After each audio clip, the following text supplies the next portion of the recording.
네, 안녕하십니까. 네, 2020년 동아고 1학기 중간고사 해설로 찾아뵙게 된 강사 이현욱입니다.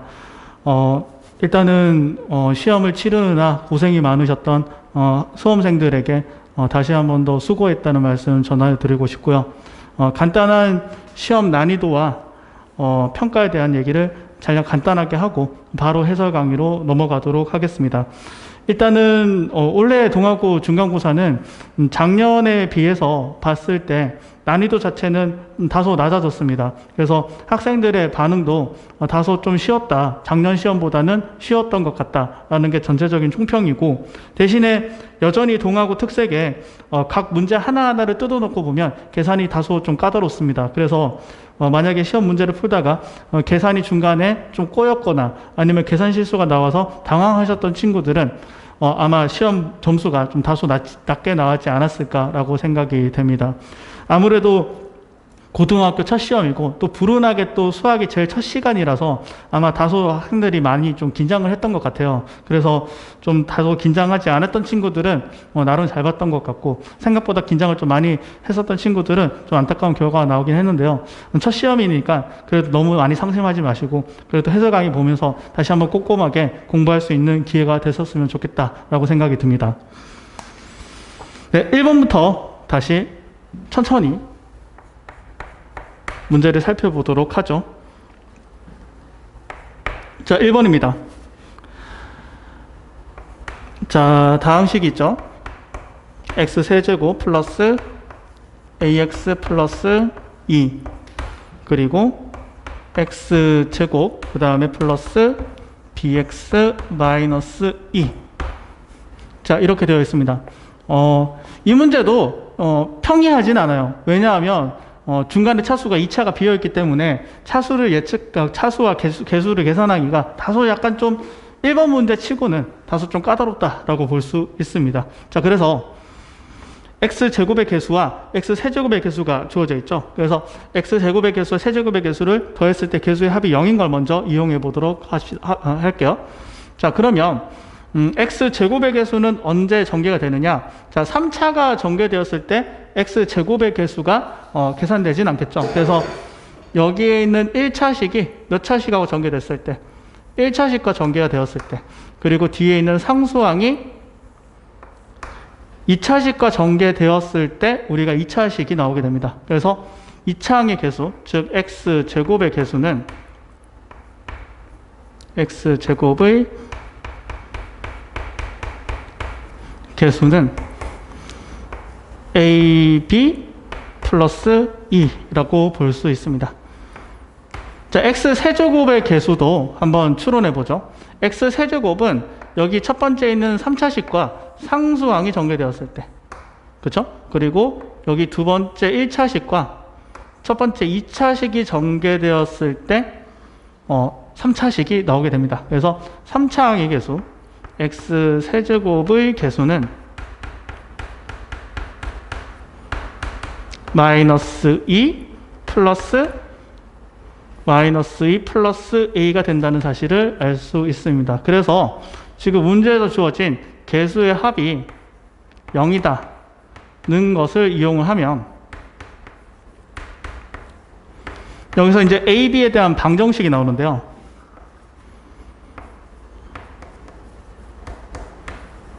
자, 여기 ab에 대한 방정식에서 방정식의 가장 기초는 인수분해죠. 인수분해를 이용해서 a가 0이 되거나 또는 b가 마이너스 1이 된다 라는 사실을 알 수 있습니다. 케이스 둘 다 가능할 수도 있고요. 둘 중에 하나만 될 수도 있으니까 우리는 a가 0이 되는 경우와 b가 마이너스 1이 되는 경우를 케이스 분류해서 문제를 다시 한번 보도록 합시다. 자, a가 0이 되는 경우는 주어진 다항식이 어떻게 바뀌느냐? 자, 이렇게 바뀌죠.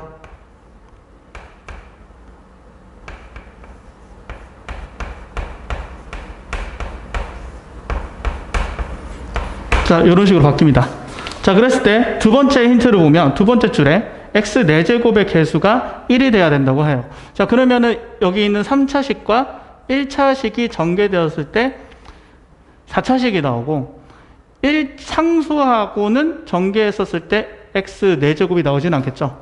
그래서 여기서 x 4제곱의 개수가 a가 0일 때 무엇으로 계산이 되느냐? b라고 계산이 됩니다. 문제에서 뭐라고 주어져 있으니까 1이라고 주어져 있으니까 a가 0일 때는 b가 1이라는 값이 나오고 그때 a 플러스 b는 값이 1로 계산이 되겠죠. 그죠? 자, 두 번째 경우 b가 마이너스 1이 되는 경우도 어떻게 계산이 되는지 한번 보도록 합시다. x 세제곱 플러스 ax 플러스 2 x 제곱 마이너스 x 그 다음에 마이너스 2. 자, 이런 식으로 계산이 되죠. 자, 그랬을 때 3차항이 나오려면 3차식과 1차식이 전개되었을 때 4차식이 나오고요. 1차식과는 3차식이 나오지 않죠. 자, 그래서 이때 x 4제곱의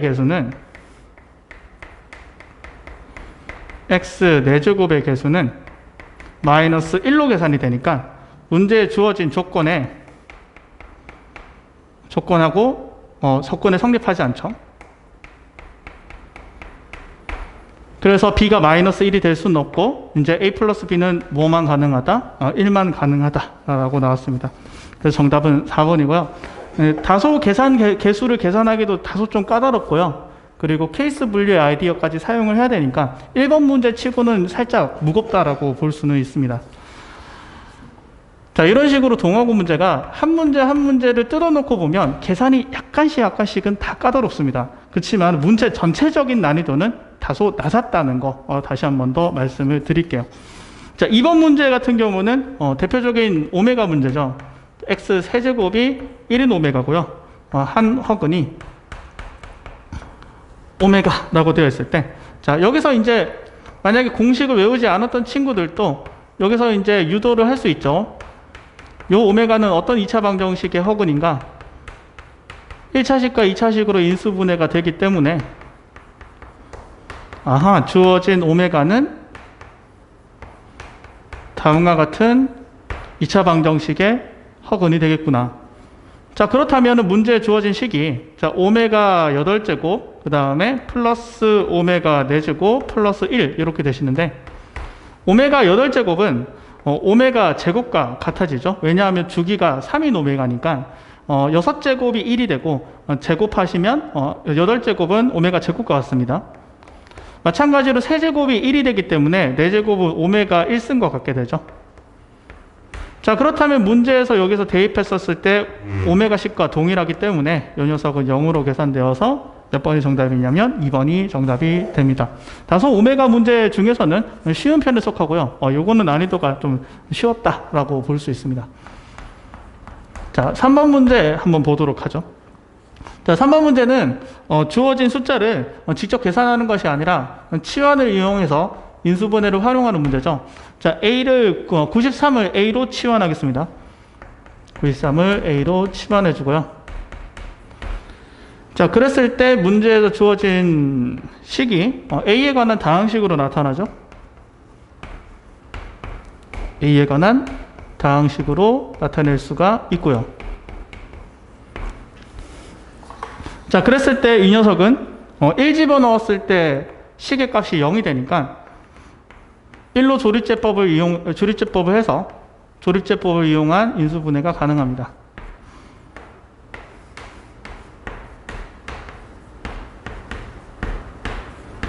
자, 이렇게 되죠.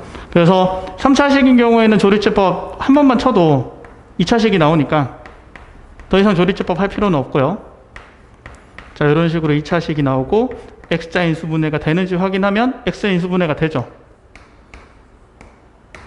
그래서 X자 인수분해를 이용해서 한 번 더 인수분해를 해주면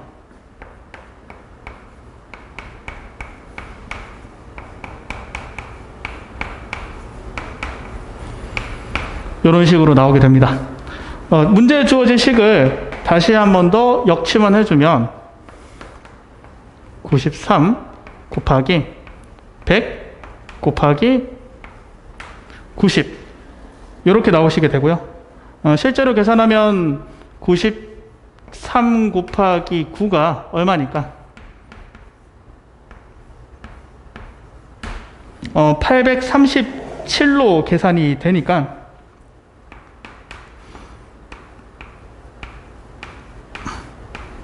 83만 7천으로 계산이 됩니다. 각 자릿수의 합은 18, 즉 1번으로 계산이 되고요. 이 문제도 마찬가지로 계산이 약간 까다롭습니다. 약간 까다롭죠. 그렇죠? 보통 이제 치환하는 숫자를 뭐 100 이렇게 주는데 93이라는 다소 조금 계산하기 힘든 숫자를 이용을 해서 계산하는 문제. 아무래도 이런 식으로 계속 조금씩 계산이 어렵다 보면 계산 실수가 나오지 않을까. 학생들이 또 시험장에서는 또 실제로 더 어려워하니까요.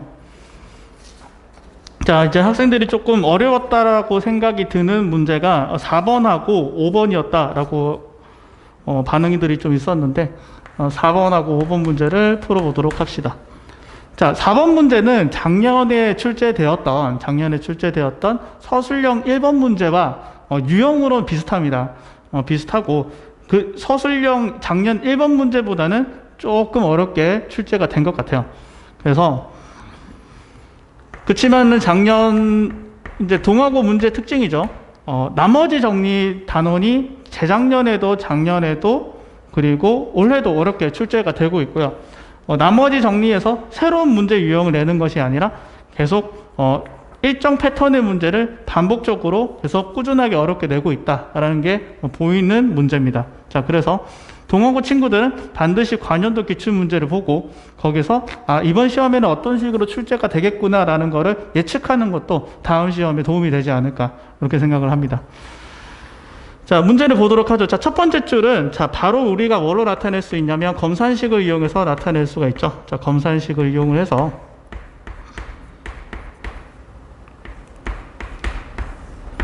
자, 이런 식으로 나타냅니다.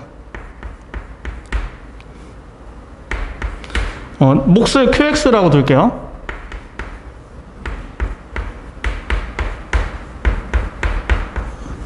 자, 검산식을 이용하면 자, 이런 식으로 fx를 식세우기가 가능하고 여기서 지금 문제에서 뭐를 물어봤냐면 여기서 이제 x제곱 fx를 뭘로 나눠야 된다. fx를 자, 뭘로 나누라고 돼 있죠? x제곱 마이너스 5x 플러스 3으로 나누었을 때 그때 나머지를 물어보고 있습니다.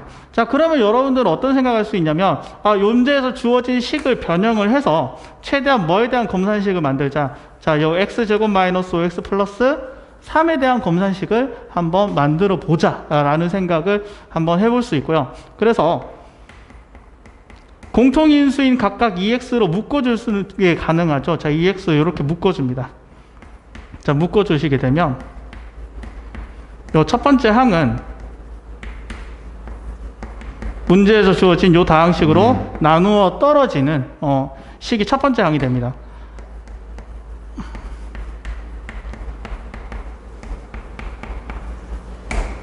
자, 그랬을 때 다시 한번 써볼까요? 또 이제 헷갈리는 친구들을 위해 다시 한번 써보면 자, 요렇게 썼을 때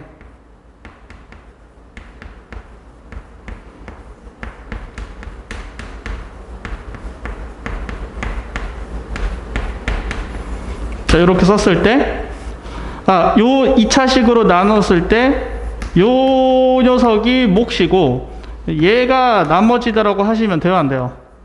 당연히 안 되겠죠. 왜냐? 2차식으로 나눴을 때는 그 나머지가 1차 이하가 돼야 됩니다. 자, 그러니까 요 나머지는 요 x제곱 마이너스 5x 플러스 3으로 한 번 더 나누어질 수 있죠. 그래서 실제로 뭐 여러 가지 방법이 있지만 제일 간단한 직접 나눗셈을 이용해서 직접 나눗셈과 검산식을 이용을 해서 나머지를 다시 한번 제대로 찾아보도록 합시다. 이 녀석은 나머지가 아니에요. 나머지를 직접 나눗셈을 이용해서 다시 한번 제대로 한번 구해보도록 합시다. 플러스 15x 마이너스 9 이렇게 나오고요. 빼시게 되면 이렇게 되죠. 빼니까 플러스로 바뀌게 되겠고 플러스 A 플러스 9. 자, 이런 식으로 계산이 됩니다. 됐죠? 자, 요렇게 되시면요. 자, 요렇게 되셨을 때 검산식이 어떻게 된다?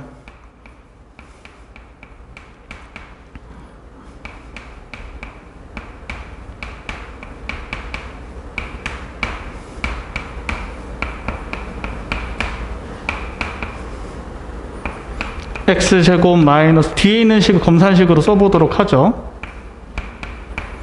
나머지 몫이 3이 되고 나머지가 마이너스 2x 플러스 a 플러스 9. 자, 이렇게 되죠.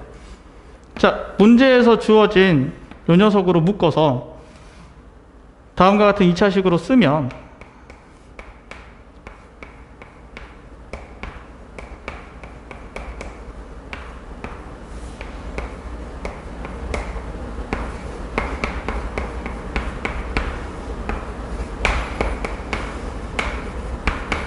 자, 이런 형태의 검산식으로 나오게 되는데요. 그죠?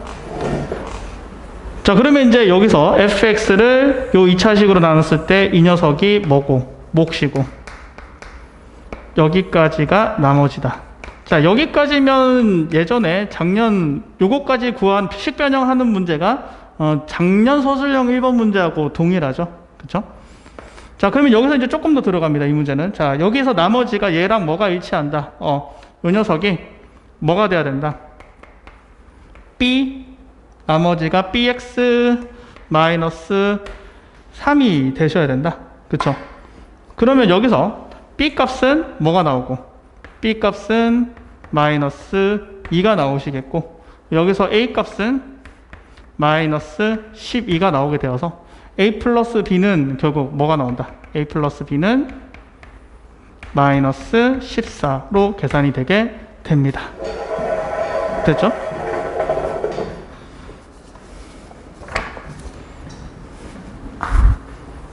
잠시만요.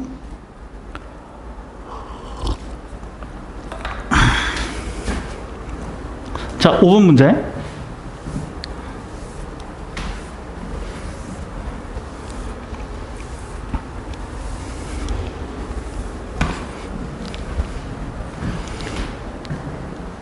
자, 5번 문제의 경우는 검산식과 인수정리를 이용한 나머지를 추론하는 문제라고 볼 수 있습니다. 검산식을 이용을 한다면 요 문제도 차수가 좀 간단하게 30차, 20차 이렇게 나왔는데 차수가 조금 간단하게 나왔으면 좀 학생들이 좀 더 쉽게 풀지 않았을까. 너무 좀 차수가 너무 높아요. 자, 이렇게 되고요. 나머지를 rx라고 했는데, 자, 여기에 이제 뭐가 와야 돼요? 나머지 rx가 와야 돼요. 자, 그런데 이 여차식으로 나눴기 때문에 2차식으로 나눴기 때문에 우리는 이 나머지가 1차 이하라는 것을 예측할 수 있고, 그래서 그 나머지를 어떻게 둘 수 있다? ax 플러스 b의 형태로 둘 수 있습니다. 자, 그리고 이렇게 완전 제곱식으로 나누었을 때 식 처리를 어떻게 해야 되느냐? 일단은 x에다가 여기 1 집어넣어요. 여기까지는 되죠? x에다가 1을 대입합니다. 1을 대입하면 a 플러스 b가 되어서 문제에 있는 b를 문제에 있는 a 플러스 b가 뭐가 된다? 0이 된다. 자, 여기까지는 나왔죠. 기본적으로 공부를 좀 하셨던 친구들은 아무리 못해도 요시까지는 나왔다고 생각이 듭니다. 여기서 보통 막히죠. 자, 그럼 여기서 어떻게 해야 되느냐? 주어진 조건식을 이용해서 문자의 개수를 한번 줄여볼까? 이런 생각을 한번 해보셔야 돼요. 즉, b를 뭘로 바꿔보자? 마이너스 a로 바꿔보자. 자, 그러면 어떤 일이 생기느냐?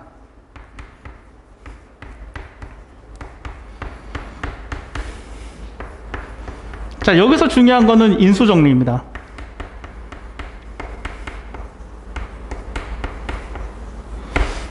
자, 인수정리가 왜 중요하느냐? 잘 봐요. 여기 보시면은 x에다가 1 집어넣으면 뭐가 됩니까? 시계값이 0이 되죠. 자, 그렇다는 얘기는 얘가 뭐를 인수로 가지고 있다? x-1을 인수로 가지고 있다. 이렇게 파악이 돼요. 자, 좌변이 x-1을 인수로 가지고 있으니까 우변도 식변형을 했을 때 x-1을 인수로 가져야만 돼요. 자, 보시면 여기 x-1이라는 인수가 있죠. 요 뒤에도 적절하게 변형을 하면 x-1을 인수로 가집니다. 자, 어떻게? 자, 이런 식으로 식변형하면 되겠죠. x-1 해주고 그 다음에 a로 묶어주면 아하, x-1을 인수로 가지게 됩니다. 그리고 이제 선생님이 뭘 할 거냐면 양변에 x-1을 약분을 한 다음에 그 다음에 다시 1을 집어넣으려고요. 자, 그러면 x-1 말고 다른 인수는 무엇일까라는 게 궁금해지죠. 그거를 알기 위해서는 어쩔 수 없이 얘를 조리제법 해야 됩니다. 자, 조리제법 하기 위해서는 0이 좀 개수가 많이 오죠. 그 다음에 마이너스 2가 오시게 되고 플러스 1이 오게 됩니다. 그래서 조리제법을 해야 되는데요. 자, 여기 오는 0의 개수는 총 몇 개일까라는 생각을 조금 해보실 필요는 있어요. 자, 여기까지 보면 몇 차식이죠? 여기까지 보면. 자, 여기까지 보면 10차식이니까 10차식일 때는 항의 개수가 총 몇 개 온다? 11개 오게 되죠. 그러니까 여기 있는 숫자의 개수들이 총 몇 개 있다? 11개 있다.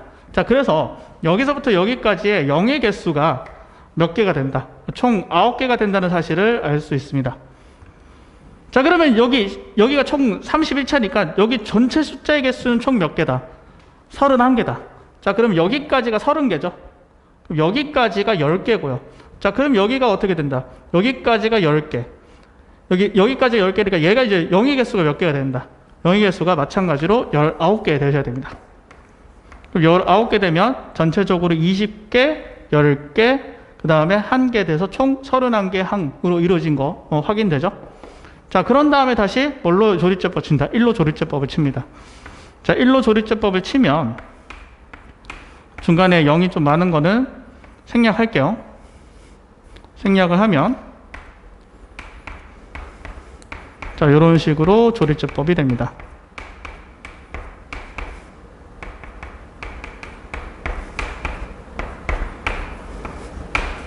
자, 그러면 여기서 이제 우리가 여기 밑에 있는 몫의 1의 개수와 마이너스 1의 개수를 추론할 수 있어요. 1의 개수는, 자, 여기서부터 여기까지 19개니까 총 20개의 1이 있고요. 자, 여기서부터 여기까지는 총 몇 개의 마이너스 1이 있다? 총 10개의 마이너스 1이 있다는 걸 사실을 알 수 있습니다. 자, 그래서 다시 한 번 더 검산식을 쓰면 좌변은 x-1로 나누었을 때 총 몇 차식이다? 항이 30개 있으니까 29차부터 시작하겠죠. 29차, 28차. 자, 이런 식으로 자, 몇 차까지 될까요? 자, 여기까지가 항이 10개죠. 항이 10개니까 여기가 9차가 될 겁니다. 여기 차수가 9차죠. 왜냐하면 얘가 상수니까. 그러면 요 녀석의 차수가 몇 차가 될까? 10차가 됩니다. 자, 그래서 29승부터 10승까지 개수는 1이고요. 9승부터 상수항까지는 개수가 뭐가 된다? 마이너스 1이 됩니다. 자, 그리고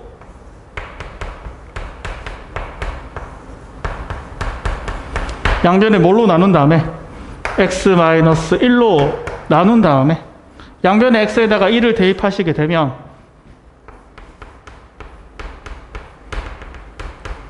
1이 총 몇 번 더해진다? 여기 있는 개수와 동일하죠? 1이 20개 더해집니다. 자, 그리고 마이너스 1이 몇 번 빠진다? 마이너스 1이 10번 빠진다. 그렇죠? 1 집어넣었으니까 이 역선 항이 0 되고요. 우변에는 a만 남습니다. 그래서 a가 뭘로 계산된다? 10으로 계산이 됩니다. 자, a는 10으로 계산이 되고, 그러면 그때 b 값은 뭘로 계산될까요? b 값은 b는 마이너스 a이기 때문에 마이너스 10으로 계산되죠. 자, ab를 구하는 것이 아니라 우리는 뭐를 구한다? rx를 구해야 되니까 rx를 1차식 뭘로 둘 수 있어요? rx를 10x-10이라고 둘 수 있고, 그렇다면 이제 R2는 10이 되겠구나. 그래서 정답 몇 번? 3번이라고 알 수 있습니다.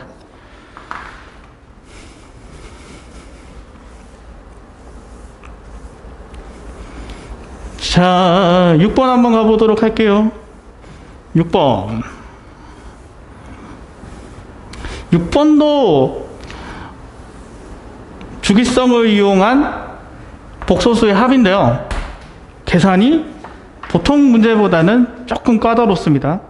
물론 저희 학원 교재에 동일한 문제가 있는데 그 출제된 문제보다 조금 더 비슷한데 계산이 좀 어렵죠.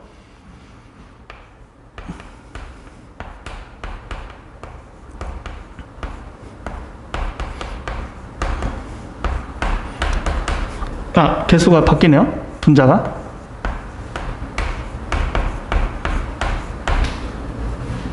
자, 문제에서 주어진 것보다 조금 더 나열해 보도록 할게요.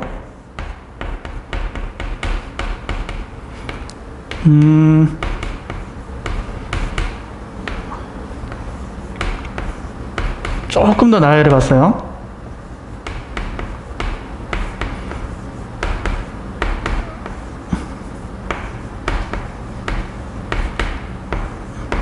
자, 여러분들이 이런 식으로 생략된 기호가 있을 때, 그리고 무언가가 더해져 있을 때, 생략된 기호가 있어요. 무언가가 더해져 있어요. 자, 그럼 여러분들이 가장 먼저 체크해야 될 것은 주어진 식이 몇 번 더해졌나, 그거를 가장 먼저 체크하셔야 돼요. 자, 몇 번 더해졌을까요? 자, 1제곱부터 98제곱까지 더해졌으니까 이 녀석은 총 몇 번 더해졌다? 98번 더해졌습니다. 그리고 주기가 오메가가 아니고 복소수 i는 주기가 얼마기 때문에? 주기가 4기 때문에 4개씩 끊어서 더했을 때 그 값이 주로 일정하게 나오거나 규칙성이 생기죠. 그래서 문제에서 주어진 식을 4개씩 끊어서 더할 겁니다. 자, 4개씩 끊어서 더하면 98번 더했기 때문에 4개씩 끊어서 더했을 때 96번째까지가 정확하게 4개씩 끊어서 더해지고요. 나머지 뒤에 있는 97번째 녀석과 98번째 항은 따로 계산해서 더할 겁니다. 자, 그러면 이 첫 번째 4개 잘라서 더한 요 식이 어떻게 계산되는지부터 먼저 추론해야 되겠죠.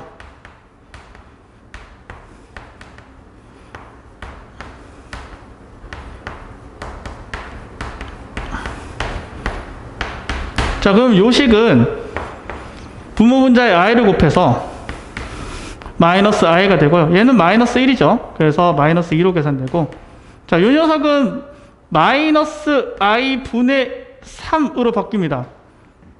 얘는 이따 천천히 유리할게요. 얘는 그 다음에 어떻게 됩니까? 1 되죠.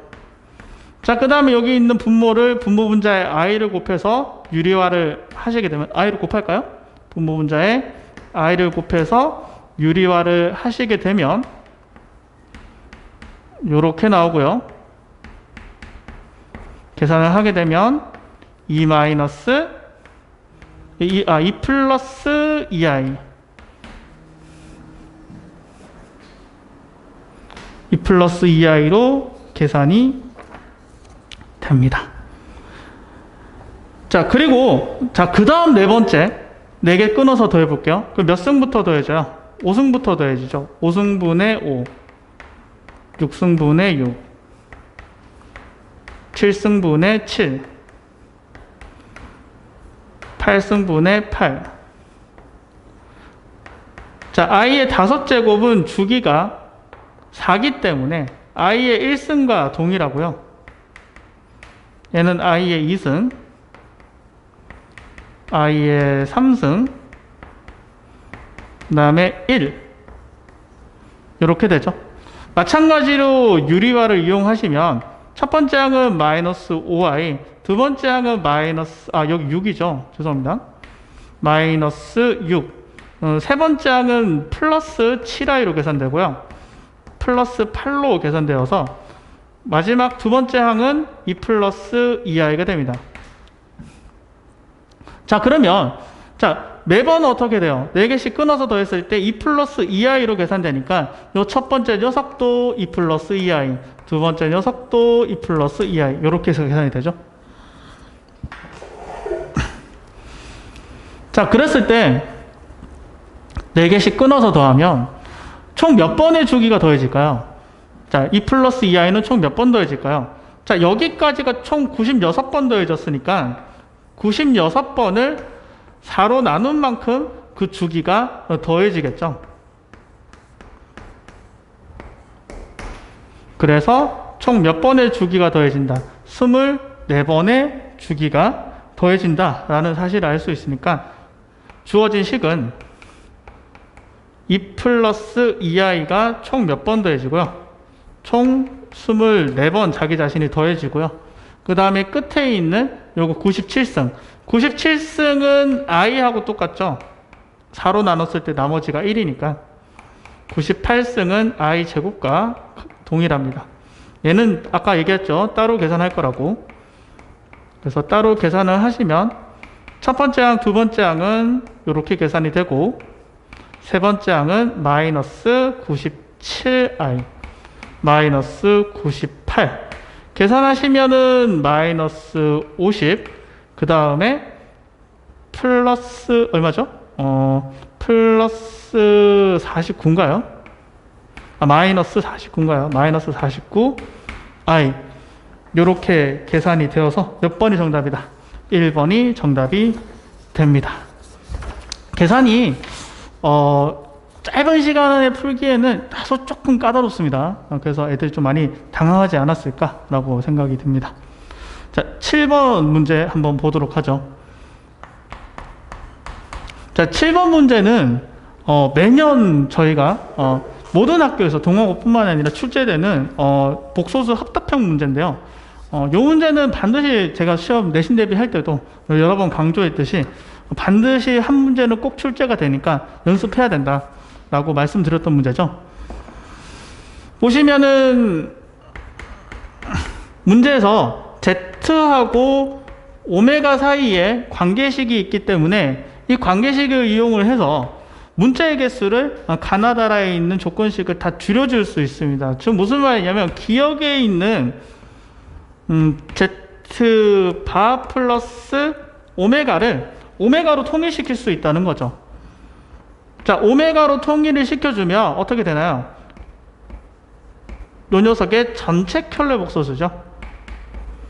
그러면 켤레복소수의 특징에 의해서 각각 켤레복소수로 바뀌게 되면 i는 켤레 되면 마이너스 i, 오메가는 켤레니까 오메가가 됩니다. 됐죠?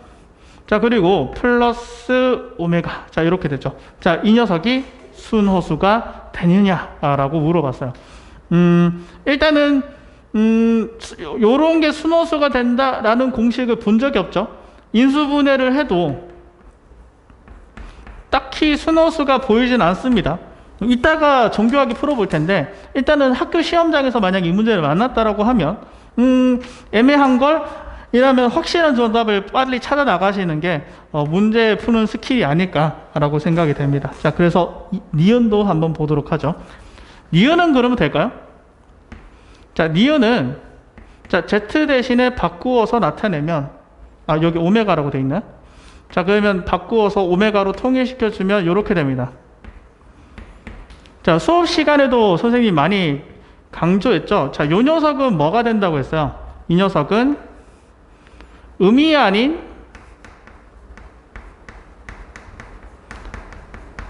실수가 된다라고 선생님이 꼭 암기를 부탁드린다고 말씀을 드렸어요. 자, 그런데 문제에서 오메가가 실수가 아니라고 주어져 있기 때문에 만약에 여기 이 친구가 0이 되려면 이 오메가가 0이 돼야 돼요. 0이 될 수가 없죠. 그렇기 때문에 의미 아닌 실수라고 하셔도 안 되고 이 녀석은 반드시 뭐가 된다? 양수가 된다라고 볼 수 있습니다. 그래서 양수가 되고 양수에다가 뭐 곱해졌어요? 복소수 i가 곱해졌으니까 얘는 확실하게 순호수죠. 그래서 니은이 확실하게 맞아요. 그렇죠? 그리고 디귿식을 또 한번 보게 되면 또 문제에서 주어진 Z를 또 오메가로 통일시킬 수 있습니다. 자, Z 대신에 오메가로 통일시켜주면 문제 주어진 식이 마이너스 오메가 파 마이너스 오메가. 자, 이런 식으로 통일이 되죠. 마이너스로 살짝 묶으면요. 마이너스 오메가 플러스 오메가 바 이렇게 됩니다. 자, 이 녀석도 좀 암기가 필요하다고 했어요. 이 녀석은 뭐라고 했어요? 무조건 실수가 된다고 했습니다. 만약에 이 녀석이 실수가 됐는지 의심이 되면, 자, 오메가를 뭘로 둔다면 a 플러스 bi라고 두고 풀고 ab는 실수라고 했을 때 문제 주어진 요 식이 2a로 계산되죠. b는 디귿은 안 됩니다. 반드시 얘는 실수로 계산이 되죠. 그래서 디귿이 틀렸고요. 자, 리을을 보면 어떻게 됩니까? 자, 리을식을 보면 어떻게 돼요? 리을식을 보면 z 대신에 i 오메가를 대입해서 보면 오메가 바가 약분되어서 i분의 1이 되고, 이거 방금 유리화 했었죠. 마이너스 i 된다고. 순호수 됩니다. 그래서 리을이 정답이고요. 만약에 기억이 되는지를 보고 싶으면 뭐 집어넣으면 될까요? 여기 오메가 대신에 요거 집어넣어서 대입하신 다음에 여기서 중요한 것은 b 값이 0이 될 수가 없습니다. b 값이 0이 될 수가 없다는 걸 이용을 하신다면 순호수가 될 수 없다라는 사실을 알 수 있을 겁니다. 이거는 한번 계산해 보세요. 니은 디귿이 정답이다.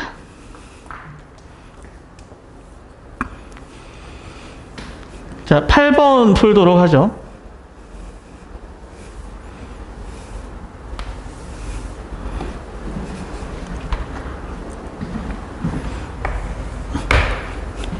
자, 8번은 중근을 갖도록 하는 두 자리 자연수 a, b에 대해서 a 플러스 b 중 가장 작은 값을 물어봤습니다. 중근이라고 했으니까 바로 판별식을 쓰도록 합시다. 바로 판별식을 이용을 해서 b제곱 마이너스 4ac 이용하시면 중근이니까 0 돼야 되겠죠. 여기까지는 굉장히 좀 평이한 문제라고 볼 수 있어요. 그치만 이 문제 또한 뒤에 계산이 살짝 또 어렵습니다. 살짝 어려워요. 전개를 하시면 a제곱 마이너스 4a 플러스 4 이렇게 나오고요. 플러스 4a 마이너스 36b 마이너스 4는 0 이렇게 나오는데, 적당히 소거하시면 이렇게 나옵니다. 36b는 0. 자, 문제에서 뭐라고 되어 있어요? 두 자리 자연수 a, b. 자, 밑줄 그으시고. 자, 여기서는 어떻게 해야 돼? a, b가 자연수기 때문에 우리가 주로 노가다라고 하죠. 노동을 이용을 해서 가장 최소인 자연수 a, b를 찾아나가는 그런 형태가 되실 것 같아요. 근데 조금 더 간단하게 하면 어떨까라는 생각이 들어서 살짝 이항을 해주고요. 제곱근을 이용하는 것도 나쁘지 않을 것 같아요. 그래서 양변의 제곱근을 이용하시면 이 a는 플러스 마이너스 6루트 b가 된다는 사실을 알 수 있습니다. 자, 그러면 좌변이 자연수고 우변이 자연수기 때문에 마이너스가 나올 수가 없고요. 자, 그럼 여기서 뭐를 할 수 있냐? 좌변이 자연수죠. 그러니까 이 b는 반드시 뭐가 돼야 된다? 제곱수가 돼야 된다는 사실을 알 수 있어요. 자, 그러면 두 자리 제곱수 중에서 가장 작은 제곱수는 어떻게 돼요? 16부터 시작하죠. 그러니까 어떻게 되겠다? b가 16일 때 a가 최소가 되고, 그렇죠? 그 다음에 그때 a 값은 16 집어넣으면 그때 a 값은 24가 되니까 a 플러스 b의 최소값은 얼마가 된다? a 플러스 b의 최소값은 얼마다? 얼마다? 40이 정답이 되겠다 라고 구할 수가 있습니다. 잠시만요.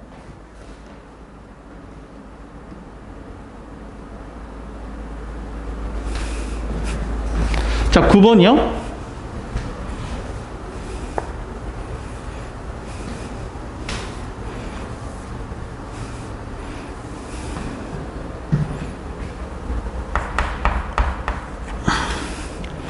자, 9번은 제한된 범위에서 다음과 같은 2차 부등식이 항상 성립할 때 라고 주어져 있습니다. 자, 제한된 범위는 마이너스 1과 1 사이고요. 자, 문제 주어진 연립 2차 부등식은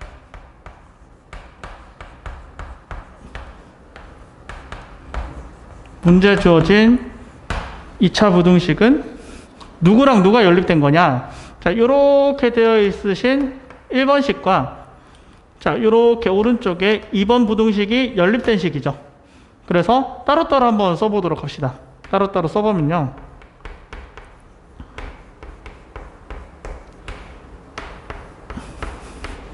요렇게 두 부등식이 연립된 식이구나 라는 것을 알 수 있습니다. 자, 2차 부등식의 형태로 바꾸기 위해서 적절하게 이항해 주고요. 얘는 뒤집어서 쓸게요. 뒤집어서 쓰면 x제곱 방향으로 입을 벌리고 있죠. 부등호 식이 벌리고 있습니다. 입을. 그 다음에 반대쪽으로 넘기면 2차식 쪽으로 모서리가 찍혀 있겠죠. 부등호가. 자, 이런 식으로 되어 있습니다. 이 두 부등식이 제한된 범위에서 항상 성립해야 돼요. 안타깝게도 문제에서 주어진 두 2차 부등식은 인수분해가 되지 않기 때문에 그래프를 이용을 해서 푸셔야 됩니다. 자, 첫 번째 식부터 한번 풀어보도록 할게요. 자, 이 첫 번째 식은 그래프, 좌변이 어떻게 그려지나요? 좌변이 아래로 볼록한 2차 함수로 그려지고요. 대칭축이 어떻게 되냐? 마이너스 2분의 b를 이용하시면 대칭축이 2분의 1이 된다는 사실을 알 수 있습니다. 자, 그리고 얘는 제한된 범위에서만 그려지죠. 제한된 범위 마이너스 1에서부터 2까지 그려져 있으니까 마이너스 1과 1.5칸 떨어져 있고 1하고는 0.5칸 떨어져 있으니까 문제에서 부등식은 마이너스 1일 때 최대고 2분의 1일 때 최소인 제한된 범위에서 그래프가 이런 식으로 그려집니다. 자, 요 녀석이 항상 성립되려면 요 녀석의 함수값이 어떻게 돼요? 항상 0 이상이 돼야 되겠죠? 항상 0 이상이 돼야 되니까 x축의 위치가 요 그래프하고 접하거나 아래에 있어야 되고요. 그래서 요 녀석의 최소값이 어떻게 돼야 된다? 최소값이 어떻게 돼야 된다? 0 이상이 돼야 된다. 최소값은 2분의 1 집어넣었을 때 시계값이니까 이 녀석이 0 이상 된다는 식이 첫 번째 식에서 나오게 되고요. 그러면 여기서 이제 a에 대한 부등식이 하나 나오게 됩니다. a는 마이너스 4분의 1보다 작거나 같다가 나오고요. 자, 두 번째 식은 두 번째 식에서 한번 보도록 할게요. 두 번째 식. 자, 제한된 범위에서 좌변의 그래프를 그린 다음에 얘가 0 이하가 돼야 되고요. 항상 성립해야 됩니다. 자, 그러면 주어진 2차 함수를 이용해서 그래프를 이용해서 풀도록 합시다. 대칭축을 구하면 x는 1이죠. 제한된 범위에서 1은 그러면 경계값은 여기 위에 있겠고 마이너스 1은 왼쪽에 존재하겠다. 그쵸? 자, 그래서 제한된 범위 여기서부터 여기까지 일부분만 그려집니다. 자, 그래서 x가 1일 때 이 녀석은 최소가 되고 마이너스 1일 때 최대가 되는 제한된 범위에서의 그래프죠. 그 그래프가 함수값이 항상 0 이하가 되려면 x축의 위치가 어디에 있어야 된다? 이 제한된 그래프가 이 x축 아래에 그려져야 여기 있는 모든 함수값이 전부 다 0보다 작겠죠. 0 이하라고 했으니까 요때 마이너스 1일 때 최대값을 구해서 이 최대값만 0보다 작거나 같으면 나머지 함수값들은 자동으로 완성되죠. 그래서 문제 조건을 항상 성립하겠다. 자, 그래서 어떻게 되냐면 이때 최대값 마이너스 1 집어넣어서 시계값을 계산하면 이렇게 나오죠. 이 녀석이 0이야. b는 어떻게 된다? 3보다 크거나 같다. 자, 이렇게 됩니다. 자, 그래서 b-a의 최소값을 물어봤는데 b-a의 최소값, 최소가 되려면 b가 최소가 돼야 되죠. a는 최대가 되어야 가장 작을 때에서 가장 큰 녀석을 뺐을 때가 가장 값이 작아지죠. 그러니까 이 녀석의 최소값은 최소값 이렇게 표현하죠. 최소값은 3에서 뭐를 뺐을 때? 마이너스 4분의 1을 뺐을 때 계산하시게 되면 4분의 13으로 계산이 됩니다. 됐죠? 그래서 정답을 구할 수가 있다. 몇 번이 정답이다? 2번이 정답이다.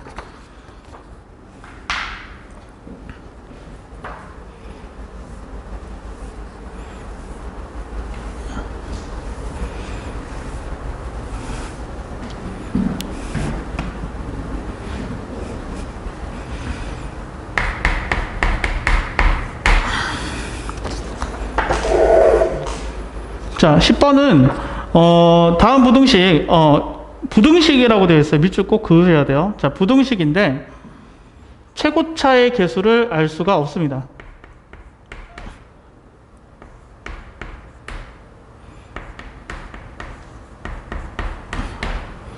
당연히 이 2차 부등식도 이 부등식도 인수분해가 되지 않기 때문에 그래프를 그려서 풀어야 돼요.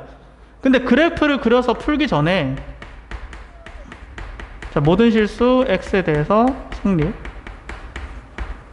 문제에서 부등식이라고 주어져 있기 때문에 반드시 이 최고차 개수가 0이 될 때가 이 부등식이 성립하는지 안 하는지부터 먼저 따져 보셔야 돼요. 그래서 제일 첫 번째 여러분들이 식으로 바로 풀 수 있는 거.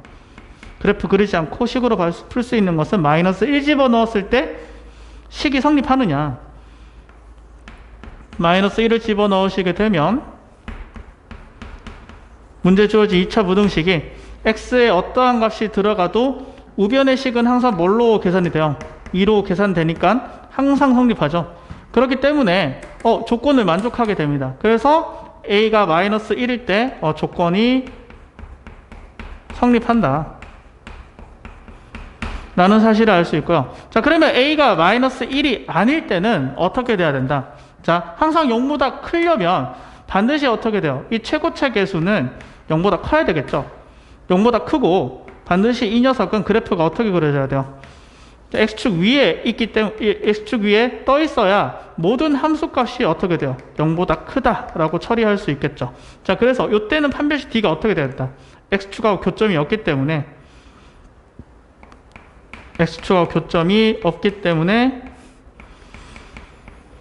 판별식 d가 0보다 작다라고 하셔야 돼요.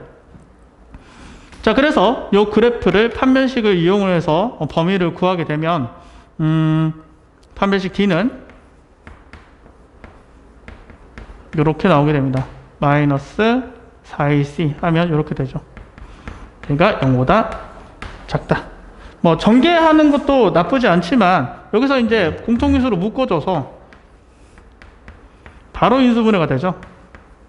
첫 번째 항에서는 얘가 남겠고 두 번째 항에서는 마이너스 8이 남게 됩니다. 자, 그러면 여기서 어떤 식이 나오나요?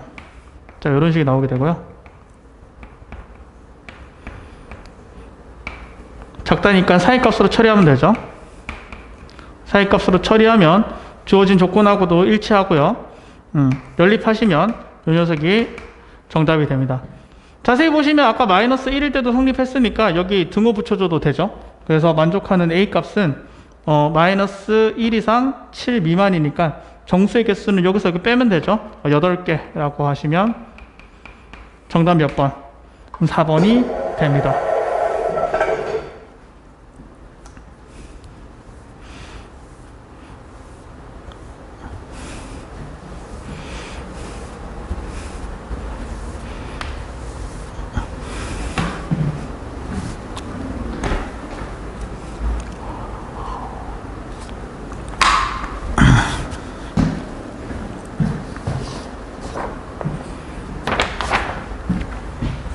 자, 11번 한번 보도록 할게요.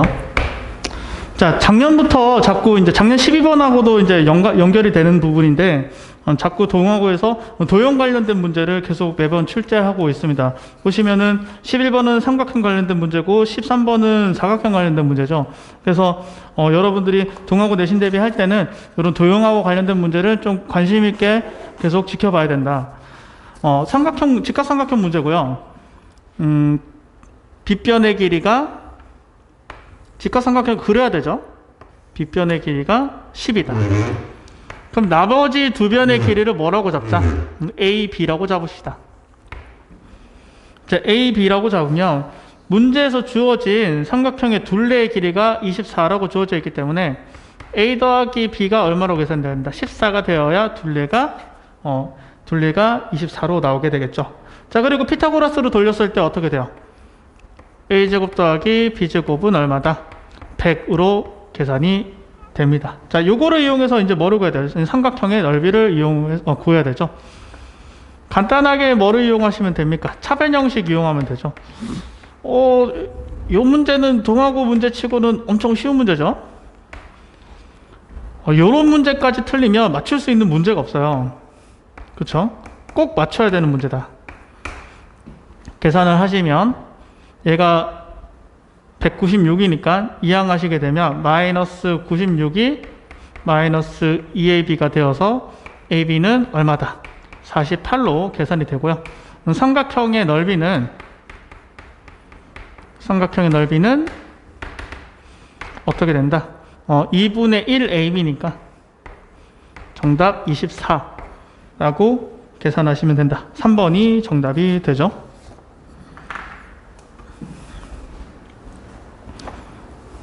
자, 12번입니다.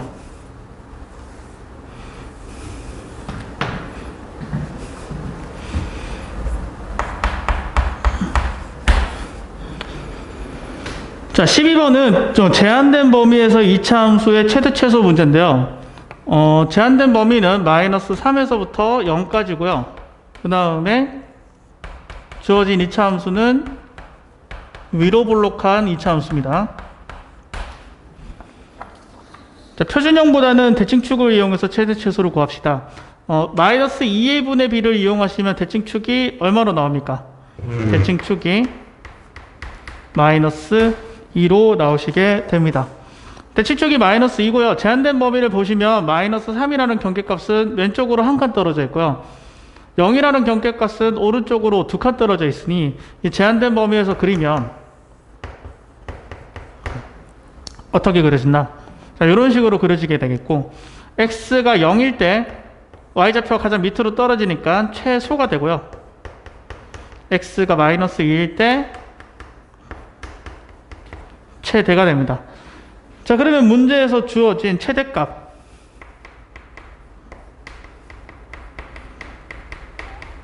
자, 최대값 a는 마이너스 2 집어넣은 시계값이죠. 마이너스 2 집어넣으면 마이너스 12 플러스 24 플러스 k가 되어서 k 플러스 12로 나오게 됩니다. 자, 최소값은 0 집어넣었을 때니까 바로 k로 나오죠.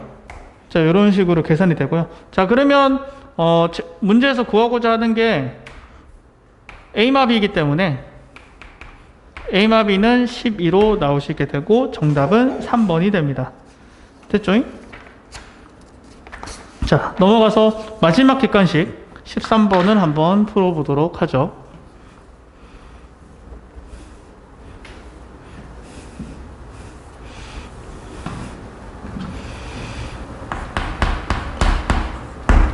자, 13번입니다. 자, 13번은 자, 문제에서 길이가 20인 줄을 이용을 해서 자, 요렇게 잘려진 큰 직사각형에서 작은 직사각형이 잘린 요런 도형을 만들려고 해요. 자, 그러면 이 도형의 둘레가 자, 어떻게 계산이 돼야 된다? 자, 이 도형의 둘레가 20으로 계산이 돼야 되는데 식으로 계산하면 얼마가 나와요? 식으로 계산하면 요게 이제 중학교 도형하고 관련된 문제인데, 자, 여기 길이가 a라면 여기 길이 합과 여기 길이의 합도 평행하니 마찬가지로 a로 나오시게 됩니다. 자, 그래서 요 노란색 길이의 합은 전체적으로 얼마로 계산돼요? 2a로 계산되죠. 자, 여기 빨간색 길이 보입니까? 이 빨간색 길이가 b입니다. 여기 잘려진 길이 또한 합쳤을 때 뭐의 길이라고 동일해요? b랑 같죠? 그래서 이 빨간색 길이의 합은 2b로 계산되고 이 녀석이 20이다. 즉 a 플러스 b가 10이다라는 식을 끄집어내지 못하면 이 문제는 풀 수가 없습니다. 그래서 아마 요거 못 보신 친구들이 아마 좀 틀린 친구들이 있지 않을까라고 생각이 되고요. 그 다음에 이제 도형의 넓이는 그럼 어떻게 나옵니까? 도형의 넓이는 전체 넓이에서 요거 작은 직사각형의 넓이, 요 작은 직사각형의 넓이를 빼시면 되겠고요. 자, 주어진 조건식을 이용을 해서 주어진 조건식을 이용해서 문자의 개수를 줄여줄 수 있죠.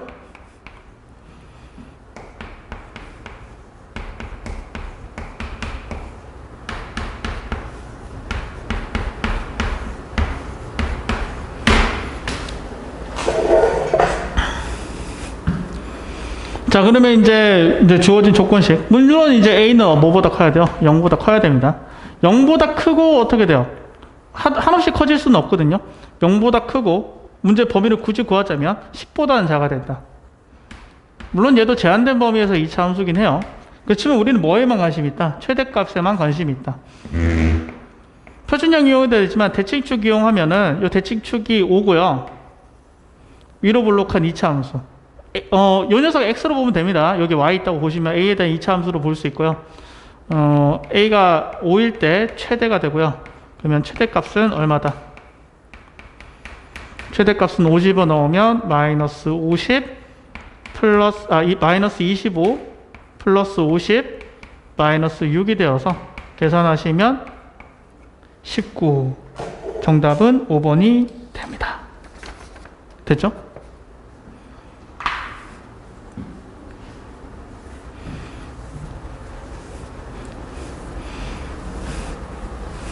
자, 이제 객관식 풀이는 끝났고요. 서술형 풀이 시작하도록 하겠습니다. 서술형이 전체적으로 객관식보다는 쉬웠다라는 게 전체적인 평이더라고요. 그렇지만 마지막 논술형도 있고 하니까 천천히 한번 풀어보도록 합시다.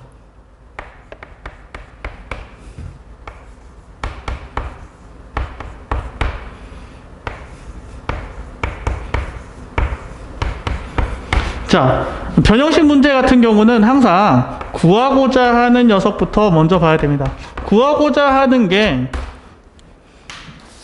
5제곱합이죠. 5제곱합, 즉 이 녀석은 몇 차식이다? 5차식입니다. 5차식인 경우는 몇 차식과 몇 차식을 곱했을 때 나오나요? 2차식과 3차식을 곱했을 때 나오게 되고요. 전개를 하시게 되면 요 가운데 전개되는 항이 각각 a 세제곱 b제곱과 a제곱 b 세제곱으로 나오시게 되니까 누구를 빼게 되면, 자, 요 녀석을 빼게 되면 깔끔하게 소구되죠. 그쵸? 자, 그러면 이제 문제에서 우리 뭐를 구해야 되겠다? 합은 문제에서 주어져 있죠. 1이라고. 그쵸? 이 문제를 풀기 위해서는 제곱합, 세제곱합도 주어져 있죠. 얼마라고? 4라고. 그럼 문제에서 주어진 조건을 이용해서 곱과 제곱합만 구하면 되겠구나, 이런 생각을 할 수 있습니다. 자, 그렇다면 우리는 또 어떤 생각을 할 수 있어요? 요거 세제곱합을 이용을 해서 세제곱합 변형식을 이용하면 위에 있는 식 중에서 뭔가를 구할 수 있지 않을까 라는 생각이 든다면 요 녀석은 1, 요 녀석은 4로 계산이 되고요. 자, 그러시게 되면 요 A, B가 뭘로 계산되면? 마이너스 1로 계산되면 좌변과 우변이 같아지죠? 그쵸? 마이너스 1로 계산되면 돼요. 자, 그래서 이제 A, B가 마이너스 1이라는 걸 계산했습니다. 자, 그러면 양변 제곱하시게 되면 A제곱, B제곱은 1 되죠. 그래서 요 녀석은 뭘로 계산된다? 1로 계산된다. 그쵸? 1로 계산됩니다.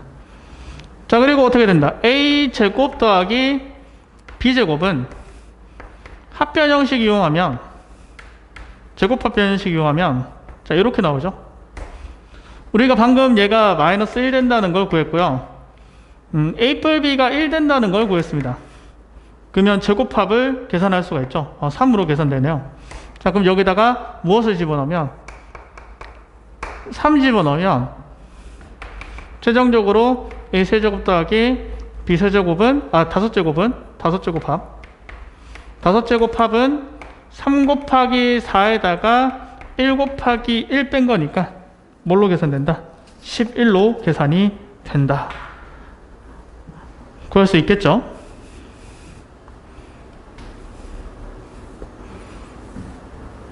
됐죠? 그래서 서술형 1번은 작년 1번보다는 조금 논술형 1번 무난하게 출제가 되었다. 아무래도 논술형 배점이 작년보다 좀 낮아졌기 때문에 논술형의 문제가 쉽게 출제되지 않았을까라는 생각이 들고요. 네. 자, 논술형 2번 한번 보도록 합시다. 논술형 2번은 다소 조금 까다로운데요.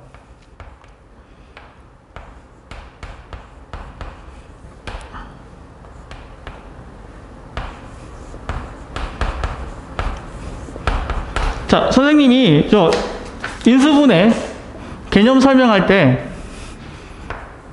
무조건 이렇게 된다는 건 아닙니다. 자, 항이 5개 이상일 때는 주로 뭐를 이용한다? 자, 주로 내림차순을 이용한 인수분해를 이용합니다. 내림차순 이용한 인수분해를 사용을 합니다. 자, 그러면 내림차순을 하셨을 때 내림차순 하고 난 다음에 어떻게 해야 되냐라고 생각을 한다면 두 가지를 이용하는데요. 첫 번째는 최고차 개수로 묶거나, 자, 최고차 개수로 주로 묶거나 또는 상수항을 인수분해합니다.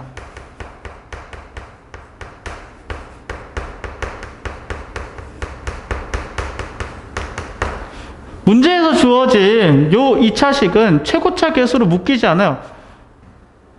X로 내림차순해도 Y로 내림차순해도 최고차 개수로 묶이지가 않습니다. 자, 그래서 이 문제는 무엇을 이용해서 풀어야 되느냐? 상수항을 인수분해해서 풀어야 되는 문제입니다. 자, 상수항을 인수분해해서 풀어야 된다면 지금 이미 X에 대한 내림차순으로 되어 있죠. 여기 뒤에 있는 상수항이 인수분해가 되어야만 X에 대한 내림차순으로 풀 수가 있는데 지금 뒤에 있는 상수항이 인수분해가 안 되죠. 그렇기 때문에 얘는 뭐에 대한 내림차순으로 바꿔서 해야 될까? Y에 대한 내림차순으로 바꾸어서 나타내야 됩니다. 자, Y에 대한 2차식에다가 밑줄 하나 긋고요. 1차식에다가 물결 표시하고 상수항에다가 밑줄 2개 그을게요. 자, 그러면 Y에 대한 내림차순 하기가 좀 더 쉽겠죠.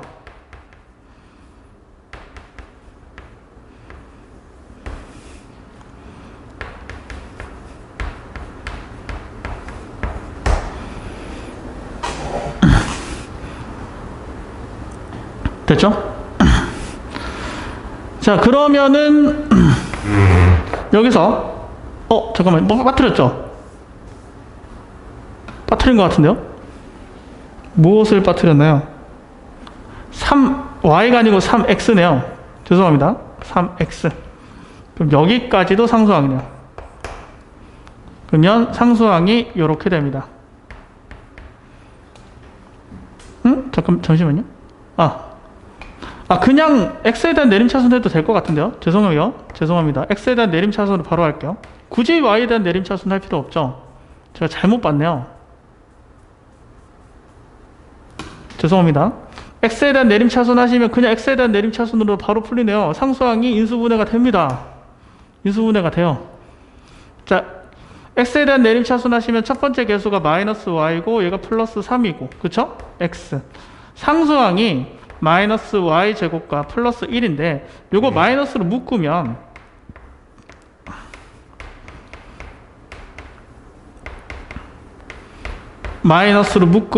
합차로 인수분해가 됩니다. 자, 그러면 이제 X자 인수분해를 해서 주어진 다항식이 인수분해가 되겠죠.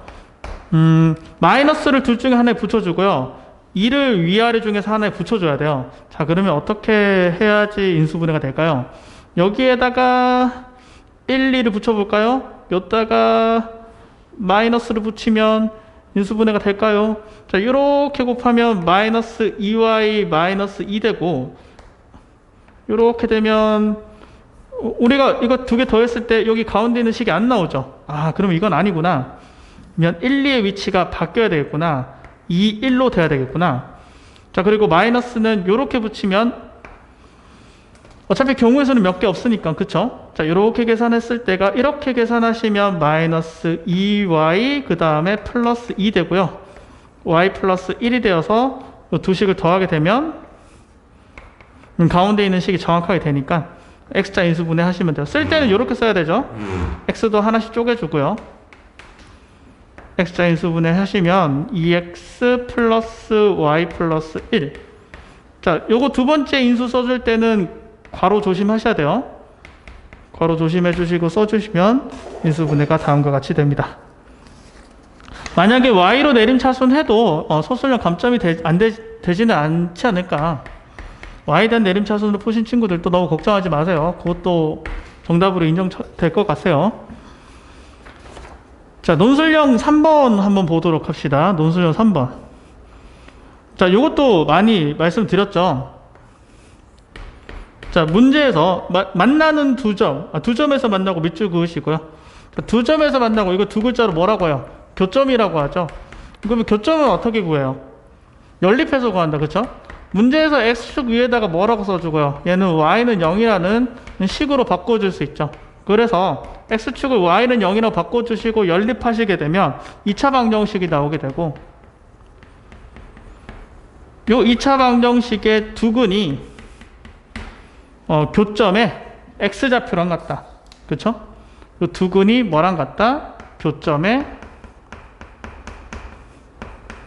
x좌표. 자, 이건 다 교과서에 있는 내용입니다. 자, 그래서 여기가 어떻게 된다? 두근은 마이너스 2고 3이 되죠. 그쵸? 자, 그래서 이제 근과 계수의 관계를 이용을 하면 두근의 합에서 마이너스 a를 구할 수 있고요. 그쵸? 두근의 곱에서 뭐를 구할 수 있다? b 값을 구할 수가 있습니다. 그쵸? b 값을 구하면 마이너스 6이 되니까 따라서 a는 뭐가 되고요? 마이너스 1이 되고, b는 마이너스 6이 되니까 제곱해서 더하면 37이 정답이 되겠다는 거죠.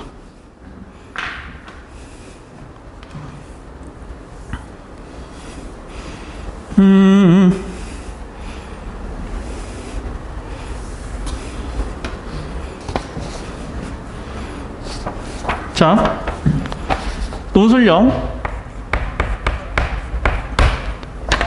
4번 한번 보도록 합시다. 자, 논술형 4번은 논술 3번하고 사실 문제 유형이 거의 비슷하죠.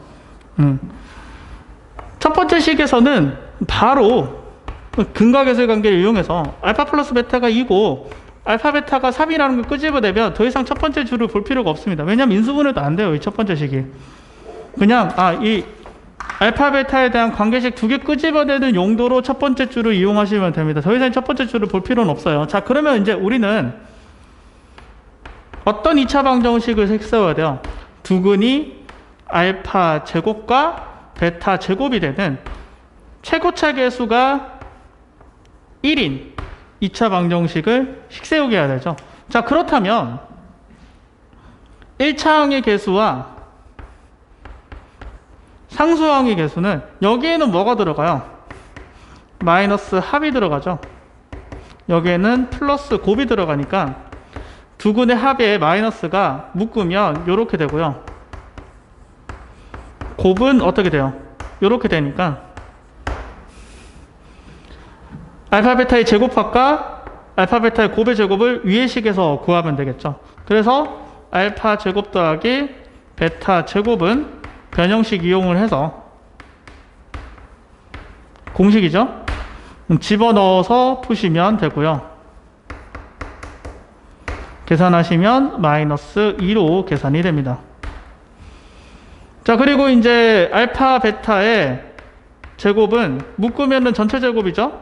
알파 베타 대입하시게 되면 9로 계산이 되니까 정답은 뭐가 된다? 정답은 주어진 2차 방정식은 주어진 2차 방정식은 x제곱 플러스 2x 그 다음에 플러스 9는 0 이렇게 나오게 되고요. 지금 여기서 이제 뭐라고 하래요? 요 녀석을 a라고 두고 이 녀석을 b라고 두자고 했으니까, 그쵸? 문제에서 a 뿔 b인가요? 자, a 더하기 b는 뭘로 계산된다? 11로 계산이 된다 라고 구하시면 됩니다. 자, 논술형 5번입니다. 동하고 최근 논술형 트렌드가 문제에서 제시문을 이용하지 않아도 밑에 있는 문제를 푸는 데는 지장이 없어요. 그리고 이 문제는 문제에서 주어진 제시문을 굳이 이해할 필요도 없습니다. 물론 중근에 대한 개념이기 때문에 이 제시문은 시험을 끝나고 난 다음에 천천히 읽어보시는 것도 상관은 없지만, 만약에 실전에서 이런 친구들이 조금 헤맸을 것 같아요. 주어진 제시문을 반드시 꼭 이용해서 풀어야지 라고 하면, 오히려 이 문제를 예전에 그냥 문제로 풀었을 때 맞췄던 친구들은 오히려 더 많이 틀리지 않았을까. 그래서 그냥 제시문이 이렇게 주어져 있는데 없다고 생각하고 문제만 보고 바로 풀었다면 오히려 정답률이 높아지는 그런 문제입니다. 물론 제가 말씀드리는 건 제시문이 나쁘다라는 게 아니에요. 제시문이 나쁜 게 아니라 이 문제에서 주어진 제시문이 아래에 있는 문제를 푸는데 뭔 힌트가 된다던가 아이디어가 된다던가 문제하고 연관이 된다던가 그런 직접적인 연관성은 없어 보인다는 거죠. 문제에 있는 제시문은 중근과 단근에 대한 얘기입니다. 삼중근에 대한 얘기고요. 이런 문제는 한 번쯤은 읽어보는 게 좋다고 생각이 들어요. 왜냐하면 고등학교 2, 3학년 때도 계속 중근과 단근에 대한 얘기는 자꾸 등장하기 때문에 한번 심도 있게 한번 읽어보시고 아 이게 중근의 개념이구나 라는 것을 위에 있는 식을 보고 이해하시는 건 좋습니다. 근데 위에 있는 식을 굳이 이용을 해서 풀려고 한다면 이 문제는 좀 더 어려워집니다. 그냥 여러분들이 알고 있는 중근의 개념과 위에 있는 제시문의 중근의 개념은 같은 개념입니다. 결국에는 완전제곱식에서 중근이 나온다는 거죠. 완전제곱식을 인수로 가지고 있을 때 거기서 중근이 나오게 된다 라는 겁니다. 자, 그래서 결국에는 이 문제가 이 좌변이 완전제곱식으로 인수분해가 되느냐라는 문제하고 똑같죠. 자, 그래서 일단은 이 문제는 3차 방정식이 주어졌을 때 인수분해 되는지 안 되는지부터 먼저 따져야 되니까 이 문제는 인수분해 될까요? 라고 물어본다면 인수분해가 되죠. 뭘로? 1로 되죠. 서론이 좀 길었죠. 사실 그냥 풀어도 되는데 좀 틀리신 친구들은 좀 안타까울 것 같아서 좀 길게 좀 설명을 드렸어요. 자, 그러면 문제에 있는 좌변이 자 요렇게 인수분해가 됩니다. 그렇죠? 자, 아까 선생님 위에 있는 제시문에도 주어져 있듯이 중근이 되려면 요 좌변식이 완전제곱식으로 인수분해가 돼야 돼요. 자, 그래서 첫 번째 여기 첫 번째 주어져 있는 이 식 자체가 뭐가 될 수 있다? 완전 제곱식이 될 수 있다. 그러면은 여기서 중근이 나오겠구나. 그래서 완전 제곱식이 되는 경우에서 판별식을 때리면 0이 나오니까 판별식을 이용해서 A 값을 구할 수가 있겠죠. 자, 두 번째 식은 요 위에 있는 2차 식이 x-1을 인수로 가지는 경우입니다. 자, x-1을 인수로 가지는 경우는 이 녀석이 이제 x-1을 인수로 가지게 돼요. 자, x-1을 인수로 가지게 되면 얘 이제 앞에 있는 인수랑 완전 제곱식이 되면서 문제에서 제시문에 주어져 있던 2중근 내지 3중근이 되겠죠. 그렇죠? 만약에 얘가 완전 제곱식이면서 동시에 x-1로 완전 제곱식이 되면 3중식이 되는 거고, 만약에 x-1만 인수로 가지는 경우는 얘랑 곱해져서 완전 제곱식에 의해서 중근이 나오게 될 테니까 2중근이 나오게 되죠. 그래서 케이스는 두 가지가 있겠구나. 이렇게 판단할 수 있겠죠. 그래서 첫 번째 경우, 자, 완전 제곱식으로 인수분해 되는 경우, 아니, 정확하게 써야 되죠. 논술형이니까 x제곱 플러스 2ax 플러스 4a 플러스 1이 완전 제곱식인 경우, 완전 제곱식인 경우,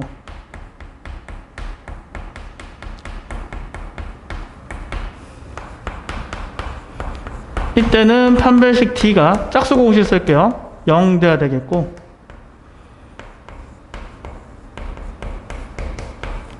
그러면 이때 자, 여기서 A 값이 두 개 나오고 그 A 값을 직접 구하려면 근해 공식에다가 넣어야 됩니다. 적당한 무리수로 두 개 나오게 될 거예요. 자, 그런데 문제는 A 값의 합을 구하라고 했기 때문에 만족하는 여기서 A 값의 합은 이 첫 번째 조건에서는 근각예술 관계에 의해서 4로 나오게 된다. 그렇죠? 근각예술 관계에 의해서 4로 나오게 되는구나. 자, 두 번째 경우는요. 자, 두 번째 경우는 자, x-1을 인수로 가지는 경우입니다. 자, x제곱 플러스 2ax 플러스 4a 플러스 1이 x-1을 인수로 가지는 경우는 뭐 이런 것도 써주면 좋겠죠. 인수 정리에 의해서 1 집어넣었을 때 시계값이 뭐가 돼야 되겠다. 0 돼야 되겠고, 그랬을 때 6a 플러스 2가 0 돼야 되니까 이때 a 값은 마이너스 3분의 1로 나오시게 됩니다. 자, 그래서 어떻게 된다? 여기서 만족하는 a 값의 합이 4죠. 여기서는 a가 마이너스 3분의 1이죠. 그러면 두 값을 더하게 되시게 되면 어떻게 된다? 아하, 문제에서 요구하는 모든 실수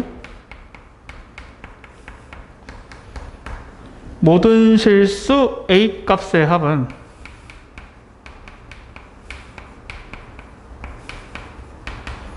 모든 실수 a 값의 합은 4 더하기 마이너스 3분의 1 하시면 3분의 11이 정답이 됩니다.